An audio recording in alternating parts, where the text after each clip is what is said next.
안녕하세요. 오늘도 사연살롱을 찾아주셔서 감사합니다. 전 수원에서 고깃집을 운영 중인 50대 초반 박유정이에요. 제 나이대 대부분 사람들이 그렇듯 저 역시 앞만 보며 달렸어요. 남부럽지 않은 재력을 갖춘 건 아니지만 남에게 손가락질 받을 일 안 하고 살았다는 게 큰 자부심이죠. 제가 운영하는 가게 하늘정원은 부모님께 물려받은 3대째 운영하는 곳이에요. 40년 전 할머니 손맛으로 시작한 작은 고깃집이 지금은 맛집이 됐죠. 손님들은 우리 가게 특제 양념이 비법이라고 하지만 사실 정성이 비법이에요. 부모님께서 그러셨듯 저도 매일 아침 일찍 일어나 준비해요.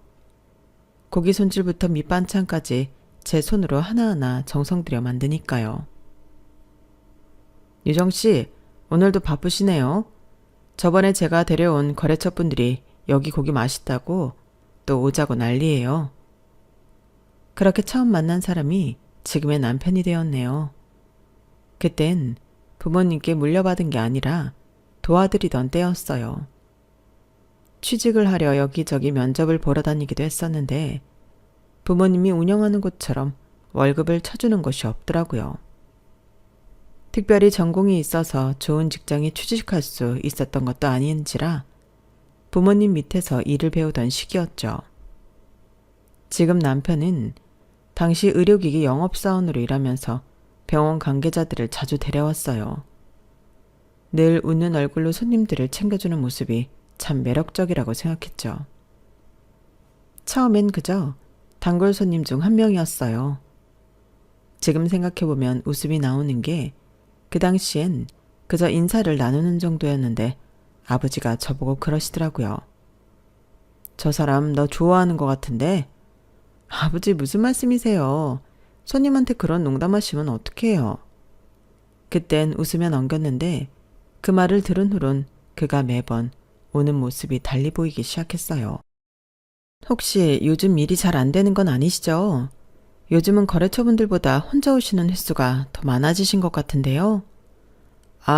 그게 제가 여기 고기가 정말 맛있어서요. 눈을 마주치지 못하고 얼굴이 빨개지던 그 모습이 아직도 생생해요. 그땐 몰랐지만 나중에 고백받고 나서야 알았죠.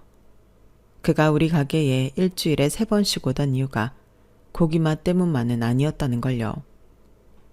사실 유정씨 보려고 온 거예요. 처음 봤을 때부터 마음에 들었거든요.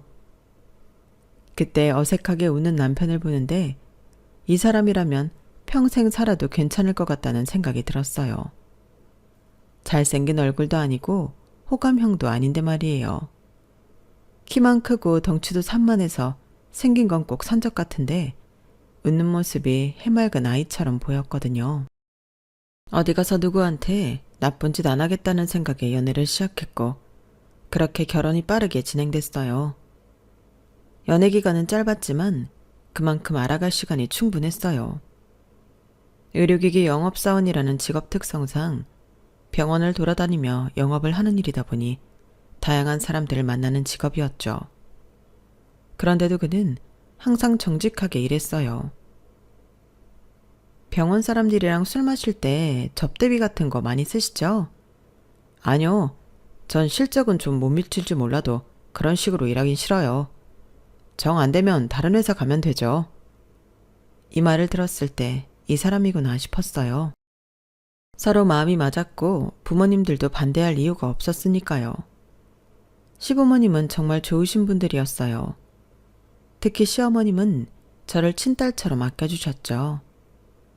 낯선 며느리 노릇에 버겁던 저를 늘 다독여 주셨어요. 유정아, 식당 일 힘들 텐데 우리 아들이 많이 도와주냐? 그 녀석 어릴 때부터 게을러서. 어머니 무슨 말씀이세요? 오빠가 얼마나 잘해주는데요. 걱정 마세요. 그래, 다행이구나.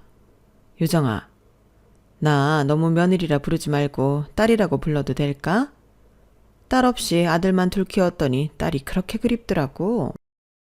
어머님은 정이 많은 분이었어요.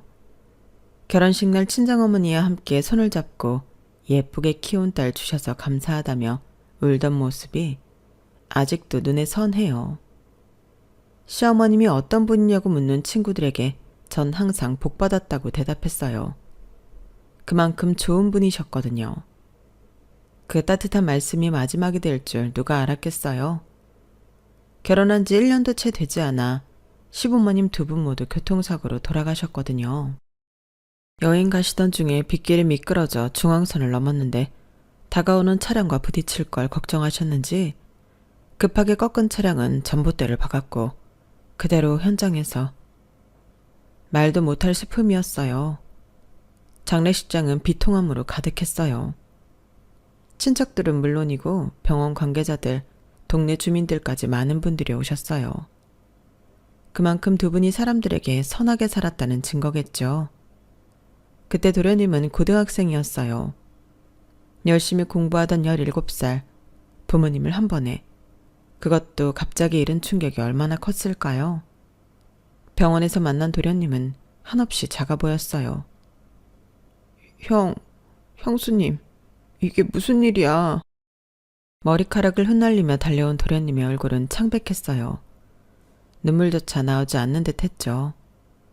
그저 멍하니 서 있는 모습이 지금도 눈에 선해요. 도련님은 그날 이후로 한동안 말이 없어졌어요. 학교를 가지 않겠다고 해서 한 달 정도 휴학을 했는데 그 시간이 도련님에게는 너무나 길게 느껴졌나 봐요. 방에서 나오지도 않고 밥도 거의 먹지 않았으니까요. 어느 날 아침 도련님이 갑자기 교복을 입고 나왔어요. 형수님, 저 학교 갈게요. 그 말 한마디에 우리는 얼마나 안도했는지 몰라요. 그날부터 도련님은 더 열심히 공부했어요.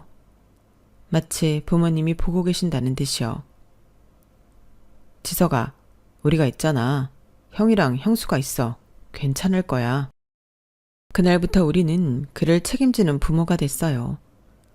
저와 남편은 30대 초반으로 결혼해서 아직 자식도 없는데 갑자기 부모 역할을 맡게 된 거죠.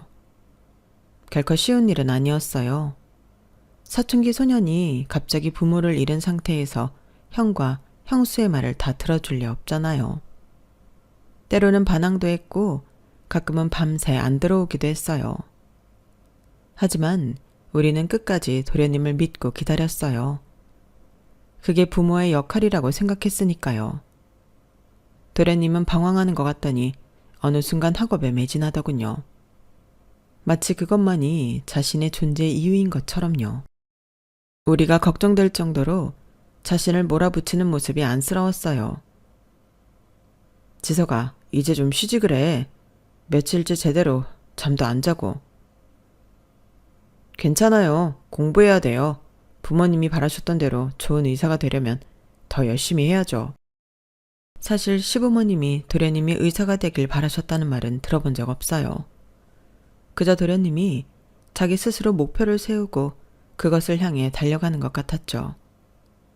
어쩌면 부모님이 갑자기 돌아가신 일이 도련님에게는 충격과 동시에 삶의 목표를 확고히 하는 계기가 된 건지도 몰라요. 내가 의사였다면 부모님을 살릴 수 있었을까라는 생각이 그의 마음 깊은 곳에 자리 잡은 것처럼요. 그렇게 세월이 흘렀어요. 도련님은 우수한 성적으로 대학교에 입학하고 졸업 후 인턴, 레지던트를 거쳐 유명 대학병원 외과 의사가 됐죠. 그렇게 시간이 흐르는 동안 저희 부부는 아이를 낳지 못했어요. 병원도 다녀봤지만 여러 이유가 있었죠. 처음엔 서운했지만 나중엔 도련님이 우리의 아들이라는 생각으로 위안을 삼았어요. 그래서 더 도련님에게 모든 정성을 쏟았는지도 몰라요. 지석아, 이제 나이도 적지 않은데 결혼은 언제 할 거니? 형, 그런 말 자꾸 하지 마세요. 저 아직 교수 되기 전엔 생각 없다고 했잖아요. 결혼 얘기만 나오면 토라지던 도련님이었어요. 저와 남편은 속으로 얼마나 걱정했는지 몰라요. 나이 30 넘어 40이 다 되어가는데도 연애 한번 제대로 안 하는 것 같더라고요. 가끔 소개팅도 시켜봤지만 번번이 실패했죠. 유정아, 지석이 걱정돼. 벌써 39인데 아직도 저러고 있어. 나도 그래. 근데 우리가 뭐라고 해도 소용없을 것 같아. 부모가 아니니까 자칫 잔소리로 들릴 수도 있고. 저희는 가슴 졸이며 지켜볼 수밖에 없었어요. 가끔 우리가 부모 노릇을 제대로 못해서 그런가? 부모님이 살아계셨다면 더 잘 설득하셨을까 하는 생각이 들 때도 있었어요. 그래도 도련님이 자기 길을 열심히 가는 모습이 대견하고 자랑스러웠어요. 그런데 어느 날 갑자기 도련님이 전화를 했어요. 평소와는 달리 목소리가 들떠 있었어요. 형수님, 이번 주말에 시간 있어요? 소개할 사람이 있는데. 뭐? 정말? 누구? 같은 병원에 근무하는 의사예요. 결혼하고 싶은 사람. 같이 저녁 먹어요. 얼마나 놀랐는지 몰라요. 평소 결혼 얘기만 나와도 화내던 사람이 갑자기 여자친구를 소개한다니. 그것도 같은 의사라니. 기대와 설렘으로 주말을 기다렸죠. 안녕하세요. 지석 씨한테 말씀 많이 들었어요. 처음 만난 예비동서는 예상과 달리 조금 차가운 느낌이었어요. 미소는 짓고 있었지만 눈빛이 웃지 않는달까? 그래도 도련님이 좋아하니 좋은 사람이겠거니 생각했죠. 서로 다른 성격이 만나면 더 좋은 부부가 된다고들 하잖아요. 도련님이 워낙 묵묵하고 진중한 성격이니 예비동서가 활발하고 명랑할 거라 기대했는데 의외로 비슷한 성격이라 놀랐어요. 어서 와요. 안 그래도 도련님이 결혼하고 싶은 여자 생겼다고 말했을 때 얼마나 놀랐다고요. 교수 되는 게 꿈이라고 교수 되기 전까진 연애도 안 한다고 해서 얼마나 걱정했는데. 형수님, 그건 이 사람 만나기 전의 얘기죠. 그렇다고 저 교수 포기한 거 아니니까 걱정 마세요. 아셨죠? 도련님이 예비 동서의 손을 꼭 잡고 말하는 모습이 참 보기 좋았어요. 20년 가까이 함께 지내면서 도련님이 누군가에게 이렇게 애정을 표현하는 모습은 처음 봤거든요. 그 순간만큼은 예비 동서에 대한 어색함도 있고 그저 기뻤어요. 정말 고마워요. 결혼 생각 없던 우리 도련님 결혼한다 마음 잡게 만들어주고 하고 싶던 꿈도 계속 꾸게 만들어주고. 이런 걸 두고 천생연분이라고 하나 봐. 그치? 이제 죽어도 여한이 없다. 당신은 이 좋은데 왜 죽는다는 소리를. 아니, 그렇잖아. 부모님 사고로 돌아가시면서 막내 눈에 밟혔을 텐데 지 좋은 공부한다는 걸 우리가 막지 못하니 결혼하라고 독촉도 못하고. 당신한테 말은 안 했지만 내가 얼마나 마음 졸였다고. 그런데 이렇게 근사한 재수 씨를 데리고 오다니 난 정말 오늘 죽어도 여한이 없어. 저희는 정말 기뻤어요. 드디어 도련님이 가정을 꾸릴 수 있다는 생각이에요. 하지만 예비동서는 어딘지 모르게 계속 자리에서 불안해 보였어요. 도련님이 화장실에 간 사이 저는 예비동서와 조금이라도 더 친해지고 싶어 말을 걸었어요. 아, 미안해요. 사람 불러놓고 너무 우리끼리만 얘기했죠? 혹시 불편해요? 네? 아니요. 아까부터 자꾸 두리번거리길래 혹시 화장실 가고 싶어서 그래요? 여자 화장실은 저쪽이에요. 네? 아니에요. 괜찮아요. 그때는 몰랐어요. 예비동서가 우리 고깃집에 앉아있는 것 자체가 불편했다는 걸요. 나중에 생각해보니 처음부터 신호가 있었던 거죠. 고기를 별로 먹지 않는다던가 자꾸 창문 쪽을 보며 환기가 잘 되는지 묻는다든가. 하지만 그때 그전 자리가 자리인 만큼 긴장돼서 그럴 거라고 생각했을 뿐이었어요. 그런데 같이 지내보니 저처럼 남들에게 피해 안 주고 사는 걸 당연하게 생각하는 사람만 있지 않다는 걸 새삼 알게 되었네요. 장사하는 사람이 설마 나이 50 넘어 그걸 처음 알았냐고 하실 수 있지만 손님으로 만나는 것과 가족으로 만나는 건 전혀 다르다고 미리 말하고 싶은 심정이에요. 어릴 때부터 고깃집 운영하는 부모님 밑에서 자라 술 드시고 실수하시는 분들. 아니, 맨정신에도 뭐 하나라도 더 서비스 받으시려는 분들 보면서 세상이 호락호락하지 않다는 걸 왜 몰랐겠어요? 그래도 그건 남이니까 그럴 수 있다고 생각했던 것 같아요. 가족은, 주변 지인은, 친구는 내가 원해서 나와 결이 맞는 사람들과 어울리니까요. 그런데 한 치 건너 두 치라고 남편과 서방님, 아니 정확히 동서는 또 다른 가족이 아닌 가족이더라고요. 설마 했는데 한번 제대로 뒤통수 맞고 나니까 이건 인간이 아니구나 확실하게 깨달았죠. 지금 생각해도 어이가 없어요. 배울 만큼 배운 사람이 어찌 그리도 철이 없는지. 처음부터 그런 사람이었는데 어쩌면 저는 가족이라는 테두리에 쌓여 잘못 본 거라고 생각하고 싶었는지 모르겠네요. 도련님과 예비동서의 결혼식은 예상보다 빨리 진행됐어요. 만남을 가진 지 반년 만에 서둘러 결혼을 하더라고요. 그때만 해도 저는 행복했어요. 시부모님 일을 겪고 나서 한참 힘들었던 도련님이 제 발로 가정을 꾸리고 행복해하는 모습을 보니 정말 다행이라고 생각했거든요. 그동안 형수 노릇을 넘어 엄마 노릇까지 겸하면서 키운 도련님이 이제 제 손을 떠나 새로운 가정을 꾸린다는 게 시원섭섭하기도 했지만요. 결혼식 날 사람들은 신부 쪽이 많이 왔다고 했어요. 그도 그럴 것이 동서와 동선의 부모님이 의사이다 보니 대학병원 원장님부터 의사협회 회장님까지 제가 봐도 내노라 하는 분들이 많이 오셨더라고요. 저는 약간 긴장되기도 했지만 그래도 도련님이 좋은 가문에 들어간다는 생각에 기뻤어요. 형수님, 사진 찍으러 오세요. 가족 사진이요. 도련님이 부르길래 신랑 신부 부모님들 옆에 가서 섰는데 동서 어머님이 살짝 눈살을 찌푸리시더라고요. 아, 가족 사진은 부모님들하고만 찍죠? 형님은 친구분들하고 찍으시면 될 것 같은데. 그때는 별 생각 없이 아, 네, 그럴까요? 하고 물러났는데 지금 생각해보면 그때부터 미묘한 신호가 있었던 거예요. 저와 남편은 도련님에게 부모 역할을 해왔는데 결혼식에서는 진짜 가족이 아니라는 느낌을 받았달까요? 아무튼 결혼식은 잘 마쳤고 신혼여행까지 다녀온 두 사람은 서울 강남에 신혼집을 차렸어요. 의사부부다 보니 병원과 가까운 곳으로 정했다고 하더라고요. 수원에서 서울까지는 좀 거리가 있지만 그래도 자주 보자고 약속했죠. 그리고 첫 명절이 다가왔어요. 설날이었는데 아무래도 저희 집에서 차례를 지내야 했어요. 시부모님 제사를 지내는 곳이니까요. 저는 며칠 전부터 장을 보고 음식을 준비했어요. 아무래도 처음 맞는 명절에 도련님, 아니 이제는 서방님과 동서가 오니 더 정성을 들였죠.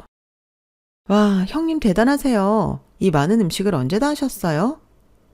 동서가 식탁에 가득 차려진 음식을 보며 말했어요. 얼핏 듣기엔 칭찬 같았지만 뭔가 미묘하게 다른 뉘앙스가 느껴졌어요. 역시 장사하시는 분은 손이 크시네요. 저희 집 음식은 양보다는 질로 승부하거든요. 어머님이 항상 적게 먹더라도 좋은 걸 먹어야 한다고 하셔서.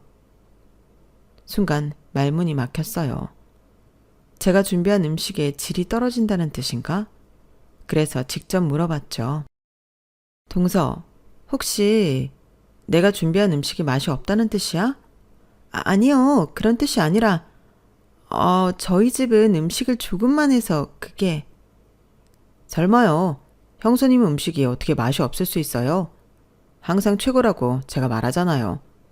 그리고 형수님이 싸주시는 반찬 덕분에 제가 얼마나 잘 먹는데요. 이 사람이 입이 짧아서 많이 못 먹거든요. 그래서 그럴 거예요. 이거 많이 한 거 아니야. 거의 내가 다 싸갈 거야. 서방님이 재빨리 끼어들었어요. 분위기가 싸해질 뻔했지만 서방님 덕에 넘어가게 되었죠. 하지만 저는 미묘하게 기분이 상하더라고요. 그런데 마음에 안 두기로 했어요. 나이 차이 나는 동서가 철없이 한 말에 일일이 신경 쓰면 제가 또 나이답지 못한 행동하는 것 같았으니까요. 형수님, 매번 고마워요. 역시 형수님밖에 없어요. 장모님도 음식 잘하시지만 아직 저는 형수님이 해준 반찬이 더 입맛에 맞거든요. 와서 도와야 하는데 돕지도 못하고 이렇게 바다만 가서 미안해요, 형수님. 서방님의 그 말에 동서의 표정이 살짝 굳어지는 것을 놓치지 않았어요.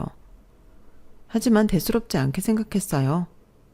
도우러 와야 하는데 그러지 못했으니 편하게 웃을 수 있는 입장이 아니라고 생각했던 거죠. 그렇게 명절이 지나고 서방님 생일이 다가왔어요. 저와 남편은 선물을 사들고 서울 강남에 있는 서방님네 집으로 향했죠. 처음 가보는 집이라 설레기도 했어요. 동서가 어떤 음식을 준비했을지 집 분위기는 어떨지 궁금했거든요. 어서 오세요, 형님. 멀리서 오시느라 고생하셨어요. 아, 뭘. 우리 서방님 생일인데 당연히 와야지. 집에 들어서자마자 느낀 건 깔끔하면서도 고급스러운 인테리어였어요. 역시 의사부부라 그런지 집안 곳곳에서 품격이 느껴졌죠. 저는 솔직히 좀 위축됐어요. 우리 집은 실용적이고 편안한 스타일이라 이런 세련된 분위기와는 거리가 멀거든요. 자, 오늘은 특별한 날이니까 특별한 와인을 준비했어요. 동서가 와인 한 병을 꺼내며 말했어요. 라벨을 보니 외국어로 뭐라고 쓰여 있는데 저는 읽을 수도 없었어요. 이건 프랑스 보르도 지방의 샤토 라피트 와인이에요.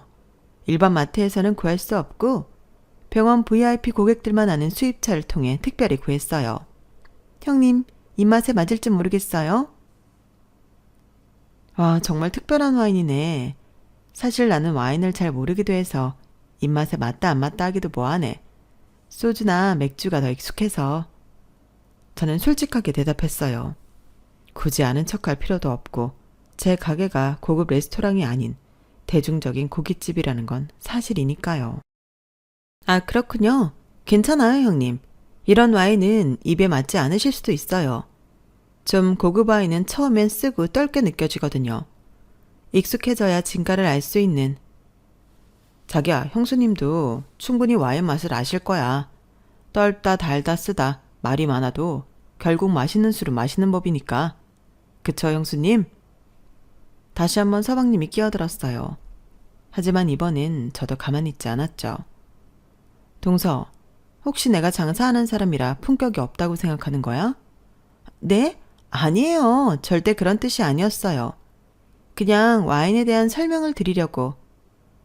설명은 고맙지만 나도 호텔 레스토랑에서 식사해 본 적 있고 와인도 마셔봤어.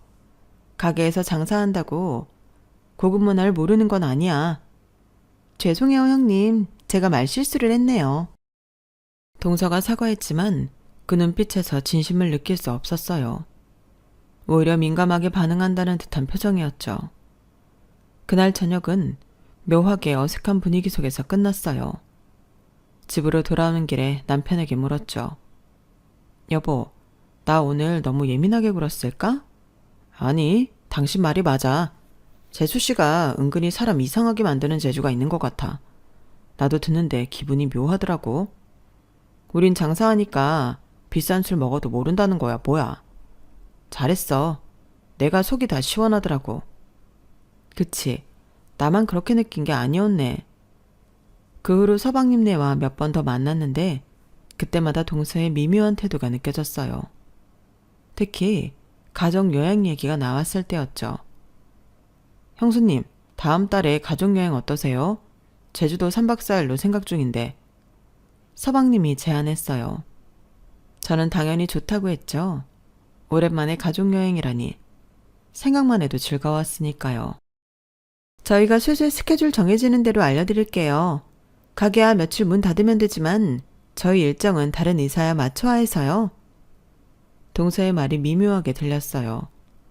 마치 장사는 하루 이틀 쉬어도 아무렇지 않지만 의사는 하루 쉬려 해도 수술이나 환자 스케줄을 고려해야 해서 상당히 힘들다는 뉘앙스로 무시하는 것 같았거든요. 그래, 동서나 서방님 수술이나 환자 일정 봐야겠지.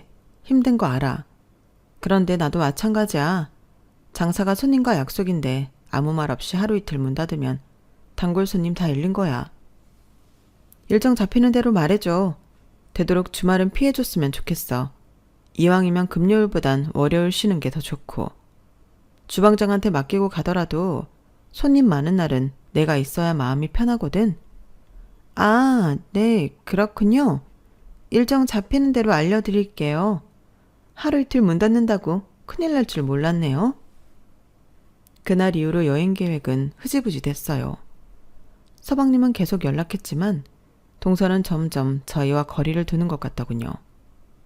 어쩌면 제가 너무 직설적으로 말해서 기분이 상했을지도 모르겠다는 생각도 들었죠. 여보, 내가 너무 심했나 동서한테? 아니야, 당신이 할 말은 했지. 사실이잖아. 누가 놀러 간다고 장사하면서 마음대로 문을 닫아. 당신 여행 가고 싶어서 그래? 우리 둘이 어디 가까운 데라도 다녀올까? 남편의 말에 위안을 얻었어요. 하지만 한편으론 마음이 불편하더라고요. 일정 말해주면 주방장한테 말하고 시던가 안 된다고 그때 말하던지 하면 되는데 괜히 유치하게 굴었나 싶은 그런 마음 있잖아요. 나이 차이 얼마 안 나는 동서지간이었거나 부모님을 대신하는 형님이 아니었다면 차라리 마음이 편했을 것 같아요. 상황이 상황인지라 저 역시 애매한 상황이 되면 참지 못하고 할 말 해놓고 시간이 지나면 괜한 소리 했나 싶은 고민에 빠지게 되더라고요. 그렇게 또 몇 달이 지났어요. 서방님네와의 관계는 겉으로는 무난했지만 속으로는 늘 어색함이 있었죠. 그렇게 서방님과 동서는 의사부부로 새 삶을 시작했고 저는 그들을 응원하는 마음으로 지켜봤어요. 항상 그랬듯이 힘든 일이 있으면 연락하라고 했죠. 서방님은 종종 전화해서 안부를 물었지만 동서는 거의 연락이 없었어요. 그저 명절이나 집안 행사 때 얼굴을 비추는 정도였죠. 지난주 서방님에게서 좋은 소식을 들었어요. 오랫동안 준비해온 교수 자리에 최종 제안을 받았다는 거였죠. 얼마나 기뻤는지 몰라요. 서방님의 목소리에서 설렘이 느껴졌고 저 역시 가슴이 벅차올랐어요. 어린 시절부터 꿈꿔온 교수 자리, 그것도 명문 대학병원에서 말이죠. 시부모님이 살아계셨다면 얼마나 자랑스러워 하셨을까요? 형수님, 이 모든 게 형수님 덕분이에요. 부모님 돌아가시고 형수님이 없었다면 제가 지금 이 자리에 있을 수 없었을 거예요. 무슨 소리예요? 서방님이 스스로 이뤄낸 거죠. 열심히 공부하고 노력한 결과잖아요. 아니에요, 형수님. 정말로요. 형님과 형수님이 제 부모님 역할을 해주셨기 때문에 가능했어요. 특히 형수님은 정말 친어머니처럼 저를 보살펴 주셨잖아요. 그 말을 듣는데 눈물이 났어요. 부모님의 빈자리를 채워준다는 게 얼마나 어려운 일인지 또 얼마나 보람된 일인지 새삼 깨달았죠. 고맙단 말 드리려고 했던 건 아니지만 남편 말처럼 먼 훗날 시부모님을 다시 만난다면 부끄럽지 않겠다는 생각에 정말 뿌듯했어요. 그렇게 며칠이 지났을까? 평범한 화요일 오후였어요. 주방에서 저녁 준비를 하는데 갑자기 전화가 왔어요. 동서였죠. 솔직히 좀 놀랐어요. 동서가 먼저 전화를 한 적이 거의 없었거든요. 형님, 안녕하세요. 오랜만이에요. 동서의 목소리는 평소보다 한 톤 높았어요. 뭔가 들뜬 것 같았죠. 저는 수화기를 귀에 대고 손을 씻으며 대답했어요. 그래, 오랜만이네. 무슨 일 있어? 서방님 교수 제의 축하해. 서방님한테 들었어. 아, 벌써 들으셨군요? 네, 정말 기쁜 일이죠. 오빠가 얼마나 좋아하는지 몰라요. 동서의 목소리에서 진짜 기쁨이 느껴졌어요. 저도 서방님의 성공이 정말 자랑스러웠죠. 그래서 말인데 형님, 이번에 오빠 교수 임명 축하 겸 동창회를 하려고 해요. 의대 동기들끼리 모여서요. 그래? 좋은 생각이네. 그런데 형님, 사실 부탁드릴 게 있어서요. 부탁? 뭔데? 말해봐. 이번 모임을 형님 가게에서 하면 어떨까 해서요. 제가 생각해봤는데 오빠 교수 임명 축하 자리니까 다른 곳보다 오빠랑 연관 있는 데서 하면 어떨까 싶어서요. 게다가 형님에게 도움도 되고 좋을 것 같은데 어떠세요? 갑자기 동서가 이런 말을 하니 의외였어요. 그동안 우리 가게에 대해 별로 관심을 보이지 않았던 사람인데 말이죠. 하지만 한편으론 서방님을 위해 노력하는 모습이 보기 좋다고 생각했어요. 모임이 언제인데? 다음 주 토요일 저녁 6시요. 의대 동창들이라 50명 정도 될 것 같아요. 장소는 충분하겠죠? 순간 머릿속이 복잡해졌어요. 주말은 항상 손님이 가장 많은 날이라 예약을 받지 않는 날이었거든요. 특히 저녁 시간대는 자리가 없어 돌려보내는 손님도 많을 정도였으니까요. 게다가 50명이라 그건 거의 가게 전체를 비워야 하는 수준이었어요. 미안한데 주말이면 좀 어려울 것 같아. 단골 손님이 많은 편이라 누군 예약 주고 누군 안 해주면 말들이 많아서 주말에는 원래 예약을 안 받거든. 평일로 바꿀 수는 없을까? 그게 다들 이사다 보니 평일에는 모이기 힘들어요. 주말 아니면 거의 불가능해요. 형님, 한 번만 특별히 봐주시면 안 될까요? 다른 날도 아니고 오빠 교수직 축하로 동기들이 모이자는 건데 어떻게 안 되나요? 일반 모임도 아니고 서방님 승진 축하를 위해 모인다는 말을 들으니 망설여지더라고요. 돕고 싶은 마음도 컸죠.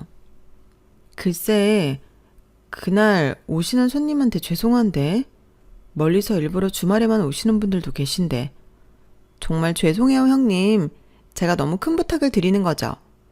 저는 형님이 오빠한테 잘해주셔서 그런 건데 형님이 곤란하시면 어쩔 수 없죠.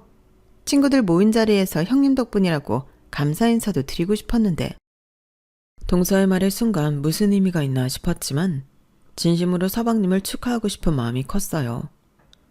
그리고 형님으로서 동서와의 관계도 좀 더 가까워질 수 있는 기회라 생각했죠. 알았어. 어차피 서방님 좋은 일인데 그날은 예약을 받지 않을게. 날짜랑 시간 정확히 알려줘. 정말요? 형님 정말 감사합니다. 다음 주 토요일 저녁 6시에 시작하려고 해요. 50명 정도 될 것 같아요. 그래, 알았어. 다른 손님들에게 미리 공지하고 준비할게. 특별한 메뉴가 필요하면 미리 말해줘. 네, 형님이 잘해주시는 소고기 특선으로 준비해주시면 돼요. 고마워요, 형님. 형님네 고기 맛있으니까 다들 좋아할 거예요. 그래, 생각해줘서 고마워. 토요일 날 보자. 네, 형님 들어가세요. 전화를 끊고 나서 바로 주방장과 직원들을 불러 모았어요. 다음 주 토요일 저녁 예약 상황을 설명하고 특별 메뉴와 추가 인력 필요성에 대해 의논했어요.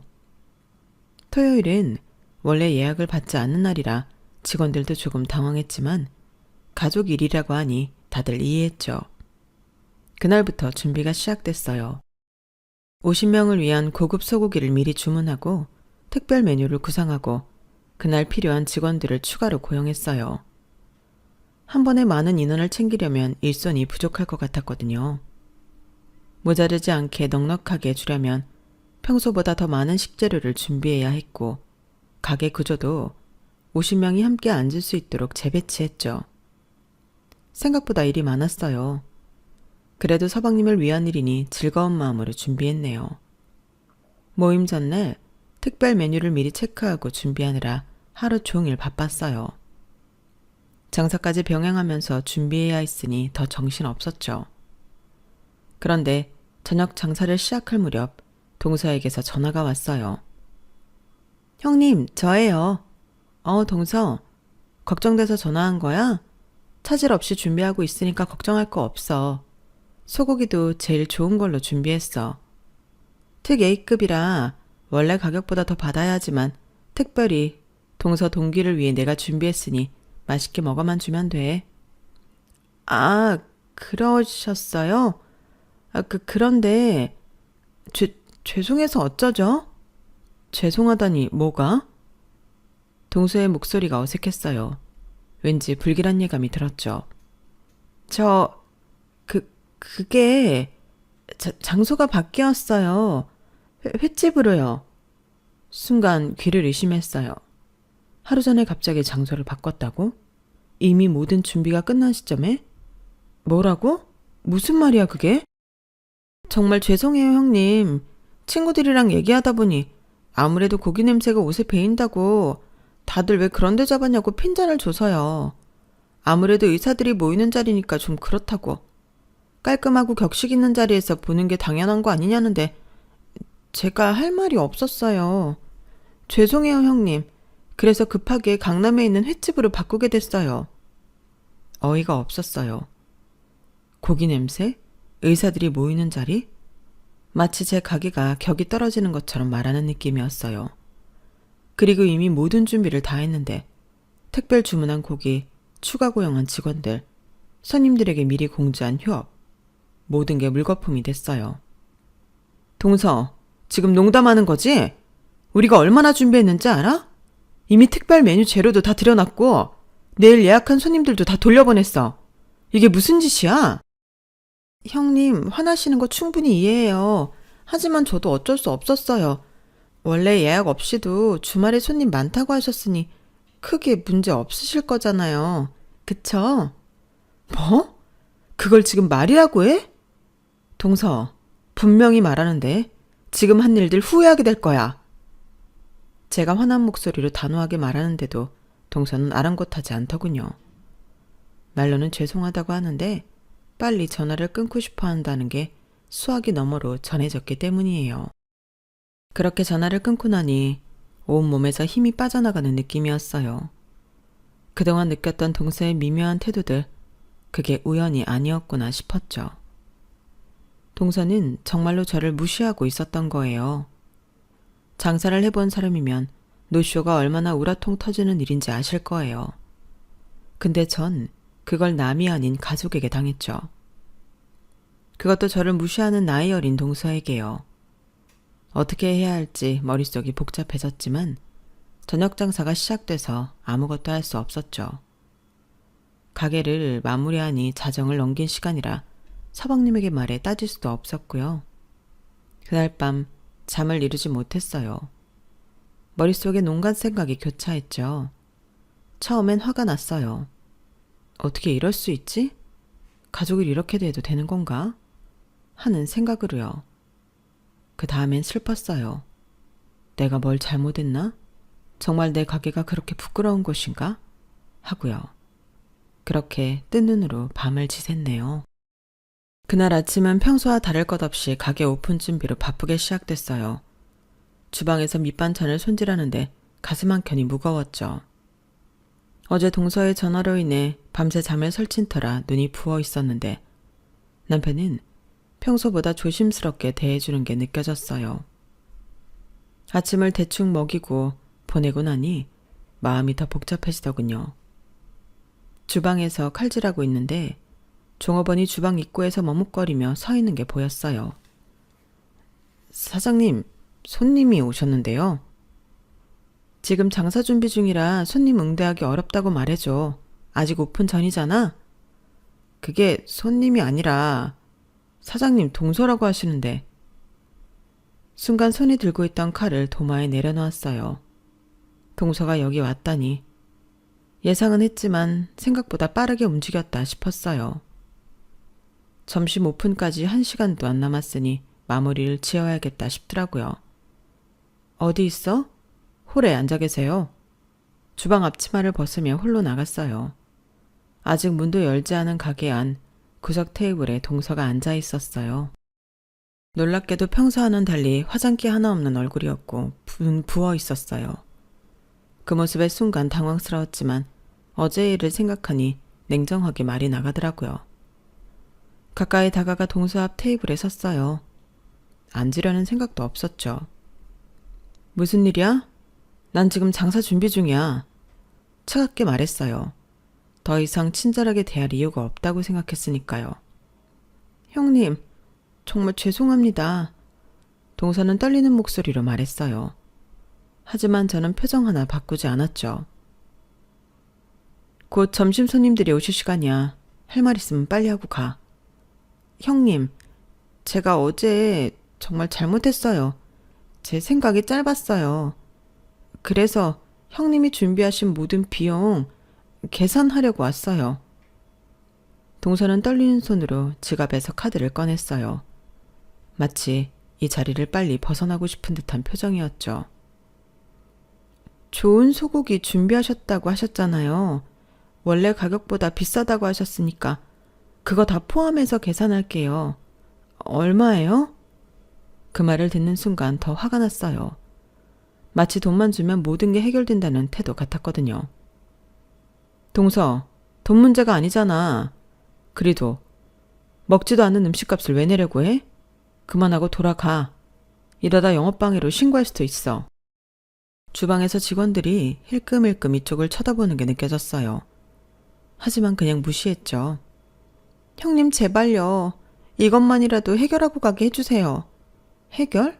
뭘 해결한다는 거야? 돈이면 다 되는 거야? 정말 그렇게 생각해? 그때 동서가 갑자기 자리에서 일어나더니 제 앞에 무릎을 꿇었어요. 식당 바닥에 말이죠.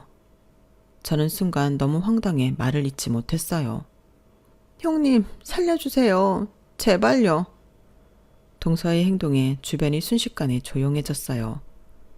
주방 직원들도 홀 청소하던 아르바이트생도 모두 멈춰서서 우릴 쳐다봤죠. 뭐? 무슨 말을 하는 거야? 일어나. 사람들이 다 보고 있잖아.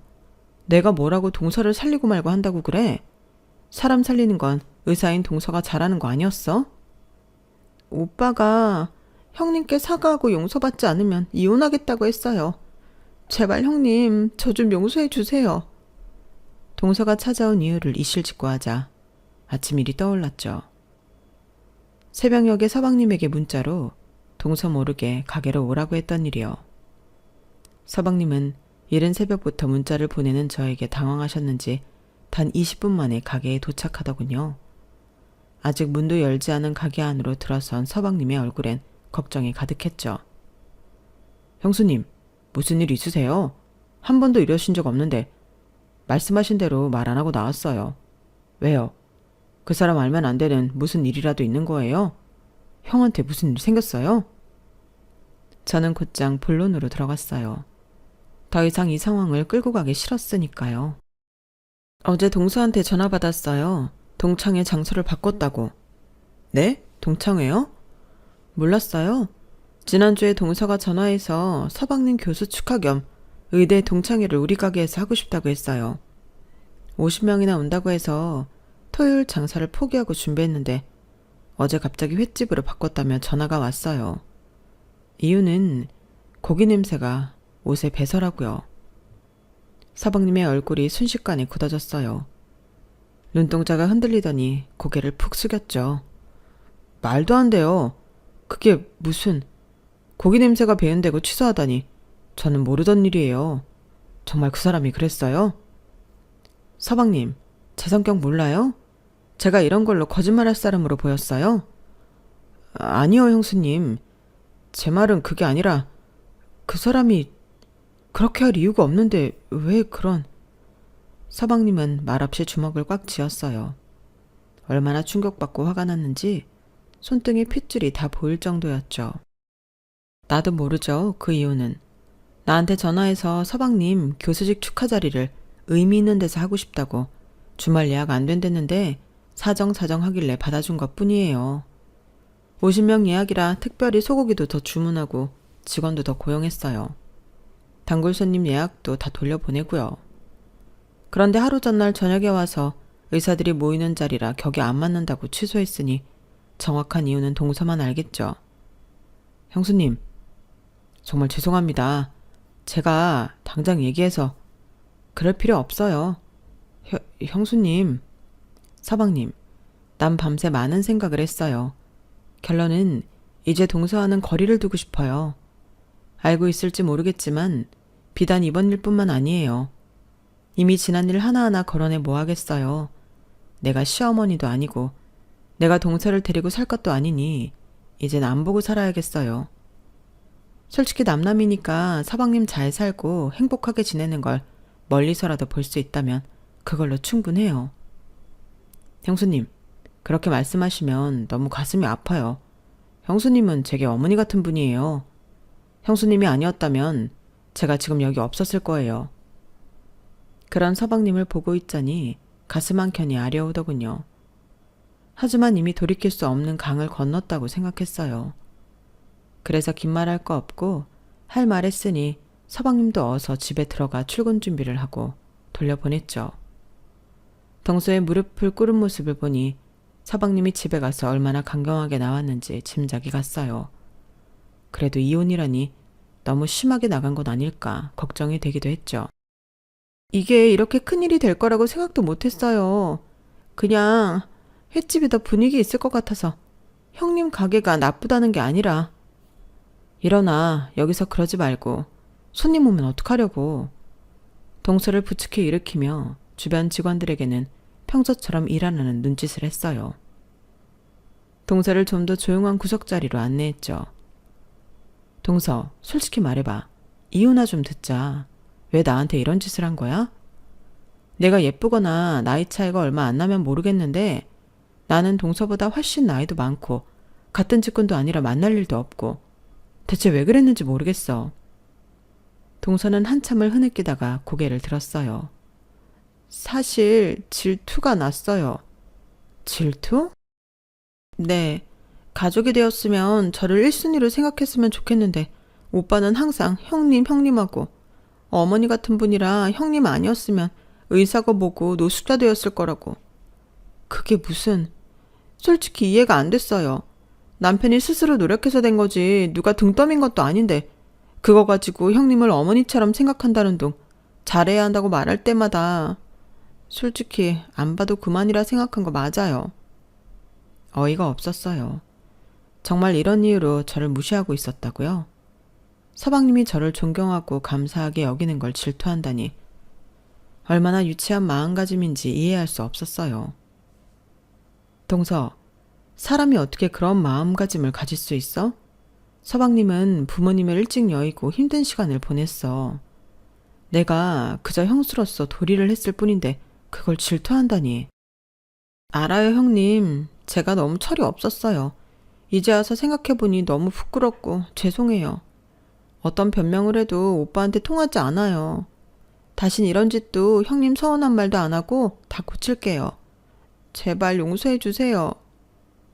오픈 시간이 다가오고 있었어요. 주방에서 냄비 소리가 들리고 종업원들이 테이블을 세팅하는 소리가 들렸죠. 일어나, 가게에서 이러지 말고 곧 손님들 오실 시간이야. 형님이 용서해 주신다고 하기 전에 못 가요. 동서, 서방님이 정말 단호하게 나왔나 봐요. 오늘 아침 서방님의 눈빛이 떠올랐어요. 어머니처럼 여기던 사람을 무시한 게 아내에게 얼마나 실망했던지. 아마 집에 가서 엄청난 언쟁이 오갔을 거예요. 하지만 이혼까지 거론할 줄은 몰랐네요. 정말 후회해요, 형님. 제 어리석음 때문에 제발 용서해 주세요. 오빠 말대로 형님은 오빠에게 친어머니보다 더한 분이라는 걸 알았어요. 제가 철이 없어서. 한숨이 나왔어요. 서방님과 동서의 결혼 생활이 깨지는 건 보고 싶지 않았으니까요. 아무리 실망했어도 이혼까지 가는 건 원치 않았어요. 알았어, 동서. 그만 울어. 동서가 눈물을 닦으며 고개를 들었어요. 눈에는 아직도 두려움이 가득했죠. 서방님이 이혼하는 건 보고 싶지 않아. 사과는 받아줄게. 동서의 얼굴에 안도감이 스쳤어요. 그렇지만 당분간은 서로 거리를 두는 게 좋겠다.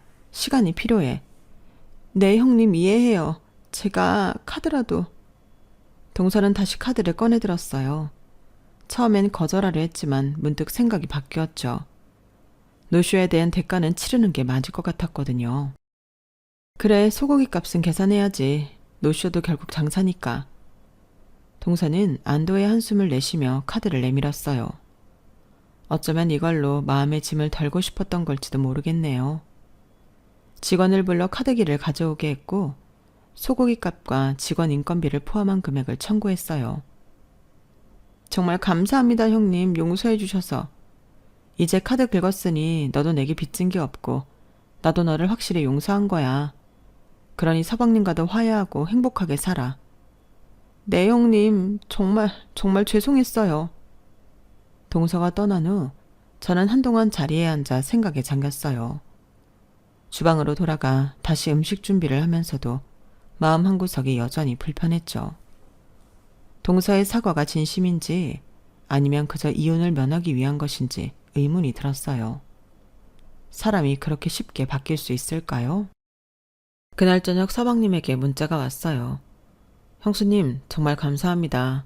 아내가 많이 반성하고 있습니다. 라는 내용이었죠. 저는 동서가 긁은 카드값을 그대로 송금했어요. 서방님, 돈은 받을 수 없어요. 동서는 철이 없지만 나쁜 사람은 아닌 것 같아요. 잘 다독여 살아요. 라는 메시지와 함께요. 서방님은 여러 번 사양했지만 결국 제 고집을 이기진 못했어요. 그렇게 표면적으로는 화해가 된 것 같았지만 마음속으로는 여전히 동서를 가까이 하고 싶지 않았어요. 철없는 질투로 가족을 이렇게 상처 준 사람이 과연 진심으로 변할 수 있을까요?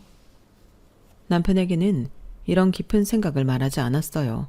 그저 이렇게 처신하면 남들이 들어도 손가락질 받지 않겠지? 라고 물었을 뿐이죠. 남편은 자랑스럽게 웃으며 제 어깨를 토닥였어요. 당신은 항상 현명해. 그리고 난 그런 당신이 100배, 1000배 자랑스러워. 그 말을 들으니 조금 위안이 됐어요. 어떤 관계든 시간이 필요하겠죠. 지금은 상처가 아물 때까지 거리를 두는 게 최선이라 생각했어요. 가족이라는 이름으로 모든 걸 덮고 넘어가는 것보다 솔직하게 마음의 거리를 인정하는 편이 더 건강한 관계로 가는 길일 테니까요. 제 이야기는 여기까지입니다. 들어주신 분들 오늘 하루도 행복하세요.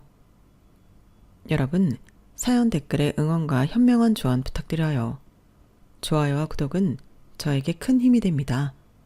오늘도 좋은 일 가득하세요.